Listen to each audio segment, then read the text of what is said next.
इतिहाद उम्मत कॉन्फ्रेंस उलमा कराम ने जोड़ा कम किया वो माशाल्लाह बड़ा ज़बरदस्त है। बहुत अच्छा उन्होंने मौकफ रखा और सब तो मेन चीज़ सी कि फिरका वारियत नूं छड्ड के ते इकट्ठे होना। जे इहो जे मौके ते भी इकट्ठे नहीं सी होना तो फिर मुसलमान तो पहले ही डुबे खड़े ने।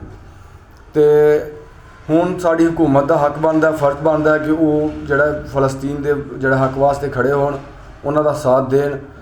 तो बाकी जिहड़े आम जनता है उन्हां दा भी हक बनता है कि तनकीद का समंदर, तनकीद का टुकड़ा जिहड़ा ये लई फिरदे ने उन्होंने एक साइड ते रख के ते उलमा कराम की गल नूं जिहड़ा वो किसी सिरे लाउण, उन्हां दा साथ देण। ना कि जनाब उलमा कराम नूं पहलां तुसीं जोर लाया कि उलमा कराम को गल नहीं करते, उलमा कराम मौलवी नहीं निकलते, मौलवी नहीं निकलते। ठीक है, ये भी साडी आवाम दे ही रौले ने भाई अब मौलवी नहीं निकलते। तो जे हुण मौलवी निकले ने, मौलवियां इतिहाद कर लिया।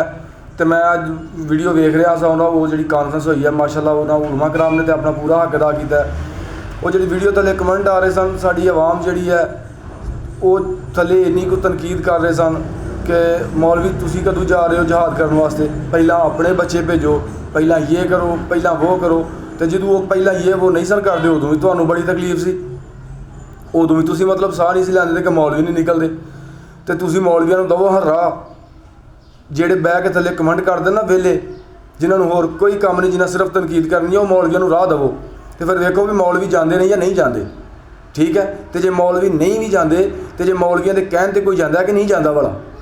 ठीक है, गल्लां करनियां सौखियां होंदियां ने, काम करने बड़े औखे ने। तनकीद का की है, सब तो सौखा काम तनकीद है। जिहदे कोल कुछ ना होए तनकीद कर ले बह के। ठीक है, असीं सिर्फ एक दूजे नाल लड़न जोगे हाँ, होर कुछ नहीं असीं करन जोगे। यमन के जरनैल ने कहा ना कि इस साल हज उमरे नालों ज़्यादा जड़ा फर्ज हो गई है जहाद, तो की वह किसी ने कर लिया, मार दिता उन्होंने हैं, चुक के लै गए ने। तो जे उन्होंने चुक के लै भी जान, उन्होंने मार भी देन, तो मतलब की होएगा। उन्होंने नहीं पता भी मेरी आखिरत संवर जानी है, तो तुहानू नहीं पता भी तुसां मरना है।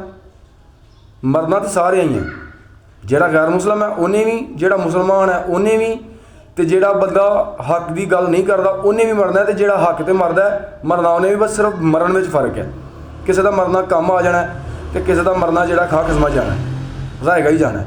इस वास्ते काम वो करो कि तुहाडा मरना या जीवना जिहड़ा किसी काम आए।